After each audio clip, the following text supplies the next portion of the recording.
అమ్మ కాలికి ఆనెల్లాగా అయినాయి. ఇప్పుడు దగ్గర దగ్గర అది 1 మంత్ అవుతుంది. వాటర్లో పెట్టద్దంటే ఇంకా వాటర్లోనే కదా ఎక్కువ పని మనకి. సో ఈ వాటర్ వల్లే అసలు మానట్లేదు. డాక్టరు 2 days డ్రెస్సింగ్ చేసిండు. అప్పుడు ఈ కార్న్ క్యాప్స్ అనేటివి అంటే డ్రెస్సింగ్ చేసిన తర్వాత పెట్టిల్లనమాట.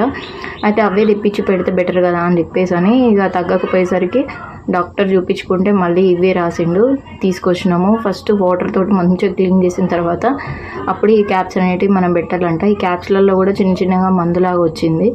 సో అది పెట్టిన తర్వాత 6 days దాకా తీయకుండా అట్లనే ఉంచున్నట్టు. ఫస్ట్ ఆఫ్ ఆల్ అయితే మనం కాలికి ఉన్న దుమ్ము ధూళి అండ్ చీము ఇట్లా వస్తుంది కదా, అంతా ఫస్ట్ వాటర్ తోటి నీట్గా తుడుచుకొని ఈ కార్న్ క్యాప్స్ అనేటివి మంచిగా నీట్గా దానికి పెట్టాలన్నమాట. ఈ హోల్ ఉన్న ఏరియాలో మన ఇప్పుడు ఇక్కడ పుండలాగా అయింది కదా, ఈ ఆనెకి అనేది పెట్టాలి. మంచిగా నీట్గా అద్దుకుంటూ పెట్టుకోవాలి. కొంచెం కూడా లూజ్ అనేది ఉండదు. ఉంటే వాటర్ అనేది అందులో నుంచి వెళ్ళి మళ్ళీ అది తగ్గకుండా అట్లనే ఉంటుంది అనమాట. అందుకోసం అని మంచిగా నీట్గా దగ్గరగా ఒత్తి పెట్టిన ఇక చూడాలి. కాలు కింద పెట్టదు అంటే అమ్మ అస్సలు వినట్లేదు. ఏదో ఒక పని మీద కాలు అనేది దడుస్తూనే ఉంటుంది కదా.